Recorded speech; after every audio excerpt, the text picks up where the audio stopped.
The delivery room was a whirlwind of controlled chaos, the air thick with the scent of sterile wipes and the raw, visceral energy of life.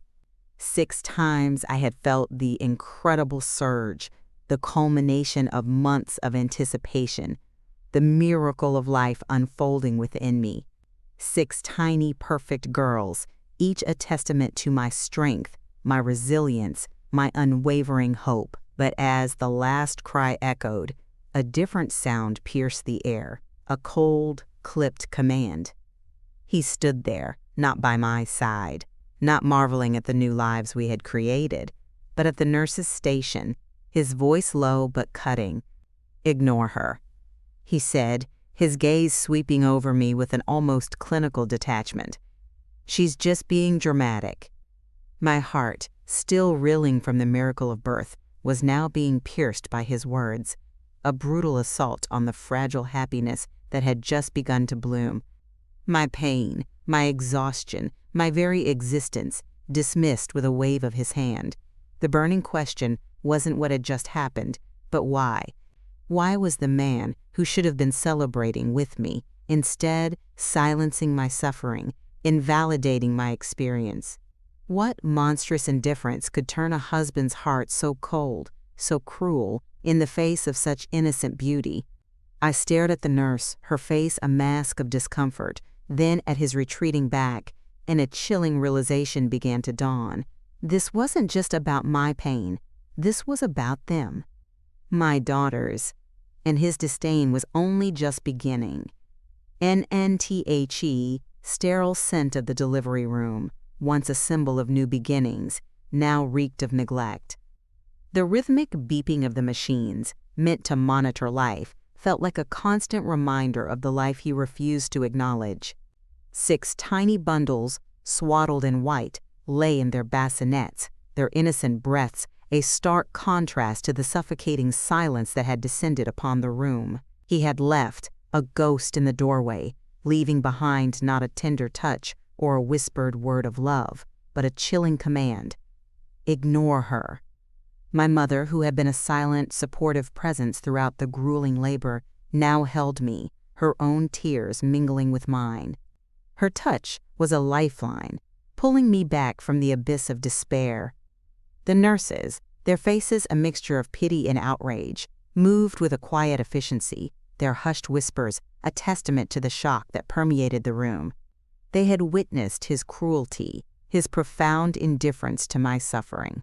I tried to speak, to scream, to demand an explanation, but my voice was a raw whisper, lost in the cavernous space that had suddenly opened between us.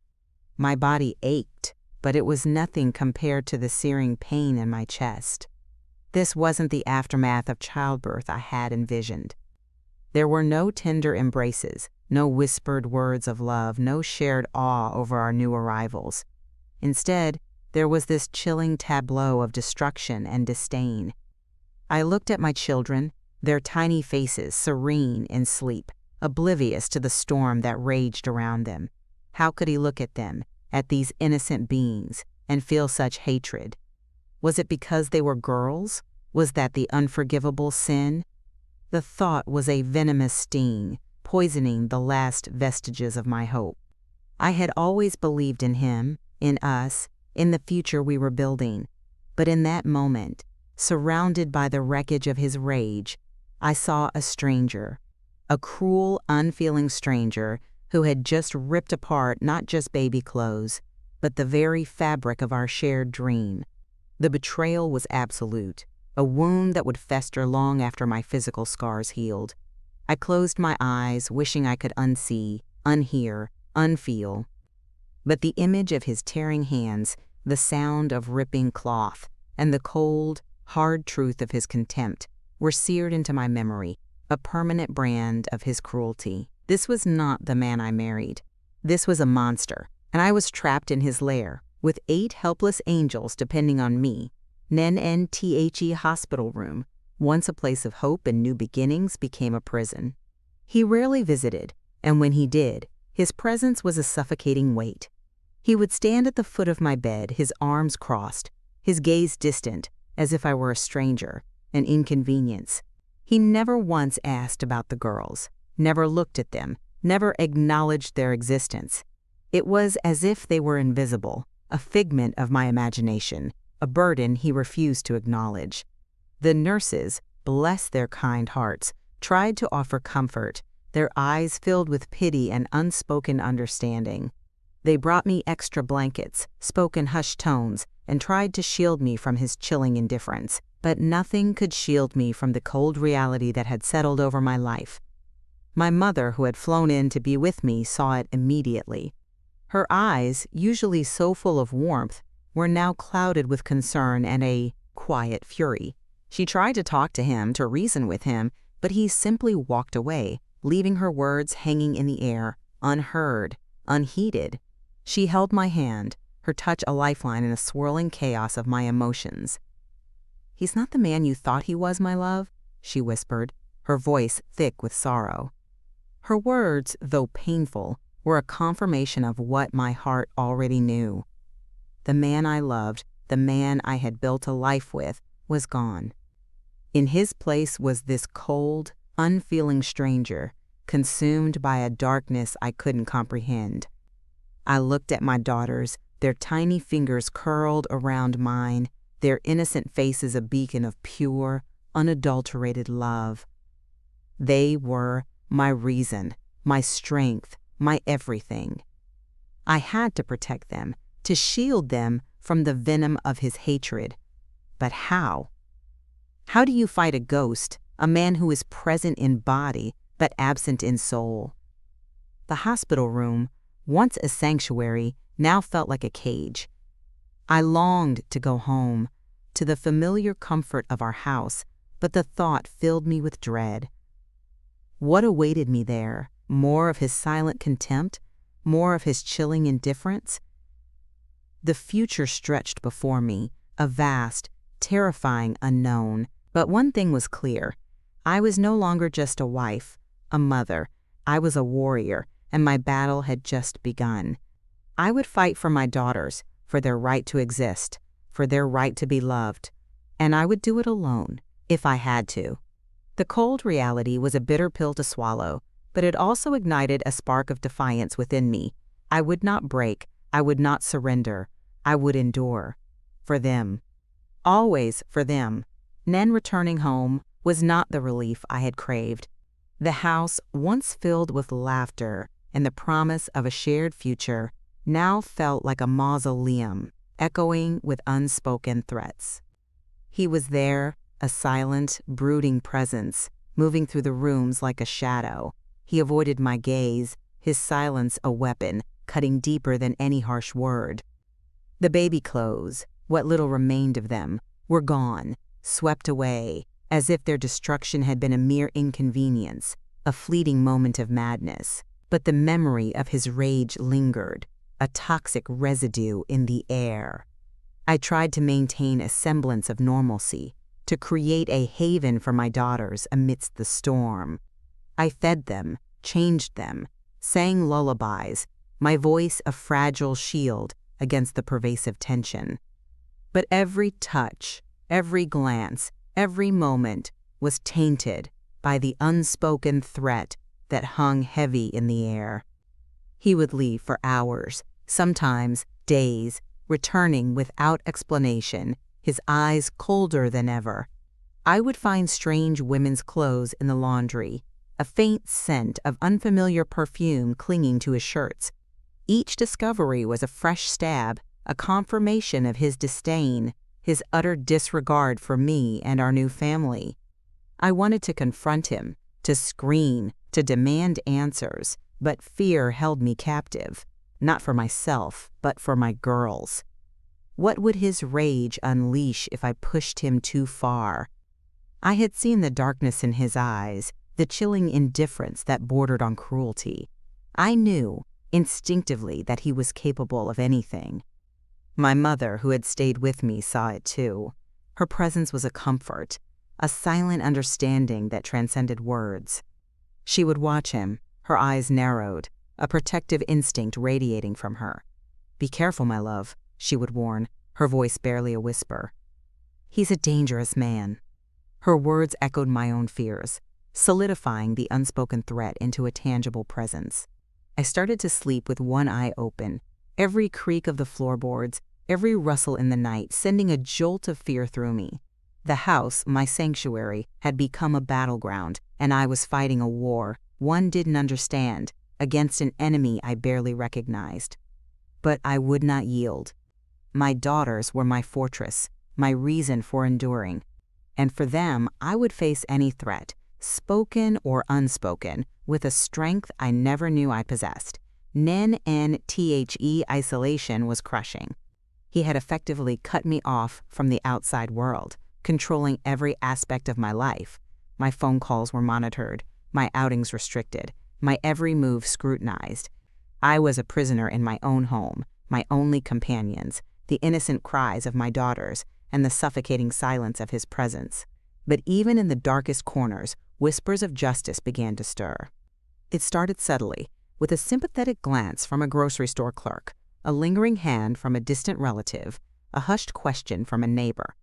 They saw the fear in my eyes, the exhaustion etched on my face, the silent plea for help, and slowly, cautiously, they began to reach out.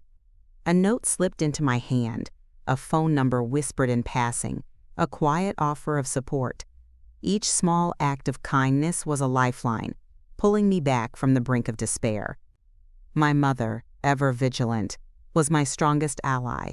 She began to document everything, meticulously noting his cruelties, his absences, his threats. She spoke to lawyers, to women's shelters, gathering information, building a case, a silent rebellion against his tyranny. I was hesitant at first, paralyzed by fear and the ingrained belief that I had to endure, to protect my children at all costs. But the whispers grew louder, becoming a chorus of encouragement, a promise of a future free from his shadow. I started to see the cracks in his facade, the subtle signs of his insecurity, his fear of exposure. He thrived on control, on my silence, on my fear. But with each whisper of justice, his grip began to loosen, his power to wane. I realized then that I wasn't alone. There were people who cared, who saw my suffering, who were willing to fight for me and my daughters. The thought filled me with a fragile hope, a flicker of light in the overwhelming darkness. The path to justice would be long and arduous, fraught with danger and uncertainty. But for the first time in a long time, I felt a surge of defiance, a quiet determination to reclaim my life, to secure a future where my daughters could grow up in safety and love. The whispers had become a roar, and I was ready to listen. NNTHE decision was made. I would fight. The whispers of justice had solidified into a resolute roar within me, fueled by the unwavering love for my daughters. The fear was still there, a cold knot in my stomach, but it was now overshadowed by a fierce determination. My mother, a pillar of strength, connected me with a lawyer, a formidable woman with eyes that held both compassion and steel. She listened patiently as I recounted the horrors of the past few months, her pen scratching furiously across her notepad. Each word I spoke was a painful reliving, but also a release, a shedding of the burden I had carried alone for so long. The lawyer laid out the options, the legal battles ahead, the challenges we would face. It wouldn't be easy, she warned. He was a powerful man, with connections and resources. But she also assured me that justice, though slow, was often inevitable. We began to gather evidence, a meticulous collection of his abuses, his neglect, his chilling indifference. Photos of the shredded baby clothes, text messages filled with his venom, testimonies from concerned neighbors and family members.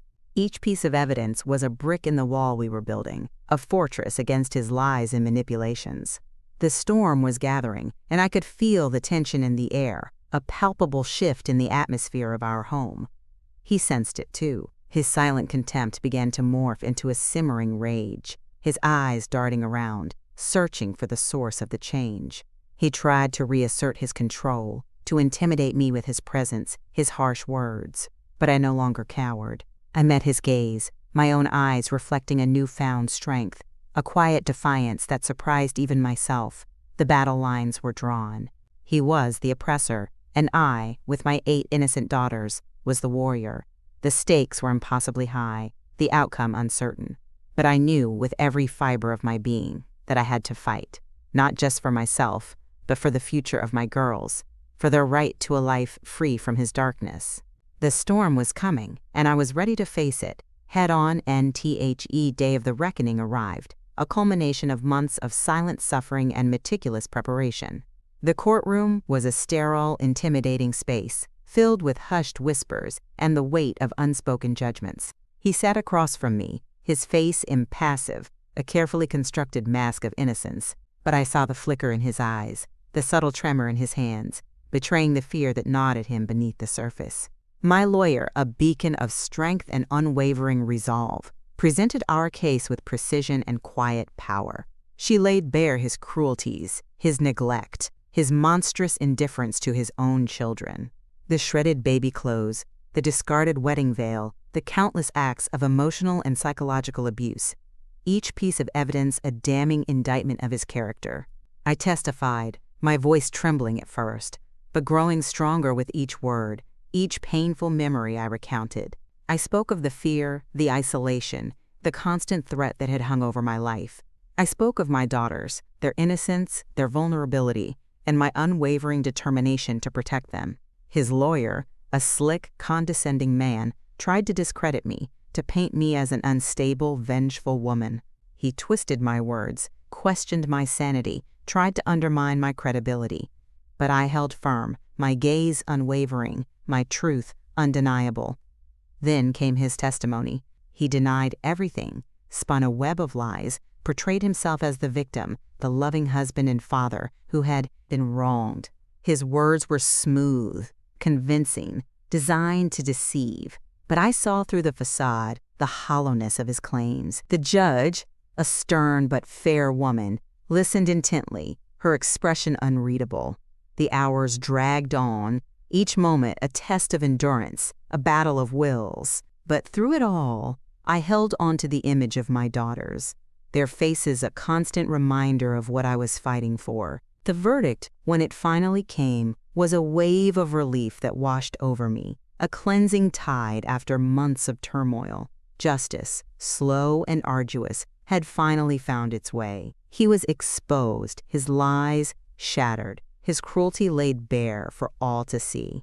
The reckoning was complete, and for the first time in a long time, I could breathe freely, the suffocating weight lifted from my chest. The battle was won, but the war for healing had just begun. And I knew, with a certainty that transcended all doubt, that my daughters and I would emerge from this stronger, more resilient, and ultimately free. The courtroom doors closed behind me, and the sunlight, once a distant memory, now felt warm and welcoming on my face. The verdict had been delivered, a resounding affirmation of justice, a declaration of my freedom. He was gone from my life, his shadow banished, his power over me shattered. The relief was immense, a physical lightness that made me feel as if I could float. But it wasn't just relief. It was a profound sense of peace, a quiet joy that settled deep within my soul. My mother was there, her arms open, her eyes brimming with tears of pride and love. We embraced, a silent communion of shared struggle and hard-won victory. The journey had been long and arduous, filled with pain, fear, and uncertainty. But we had emerged, bruised but not broken, stronger than ever before. Returning home, the house no longer felt like a prison. It was a sanctuary, a blank canvas waiting to be filled with new memories, new laughter, new beginnings. I looked at my daughters, playing in the living room, their innocent giggles echoing through the once silent halls. They were thriving, blossoming, their spirits untouched by the darkness that had once threatened to consume us. I began to rebuild my life piece by piece, with the unwavering support of my family and friends. I found a new job, enrolled in classes, and started to rediscover the woman I had been before the storm. The scars remained, a testament to the battles I had fought, but they no longer defined me. They were a reminder of my strength, my resilience, my capacity for survival. And as I watched my daughters grow, their personalities blooming, their futures stretching bright before them, I knew that every struggle, Every tear, every moment of fear had been worth it. Justice had found its way, not just in the courtroom, but in the quiet triumph of our everyday lives. We were free, we were safe, and we were loved. The dawn of a new beginning had arrived, and it was more beautiful than I could have ever imagined. My story was not one of victimhood, but of victory, a testament to the enduring power of love, resilience, and the unwavering pursuit of justice. And as I held my daughters close, I knew that our future, unburdened by the past, was finally ours to write.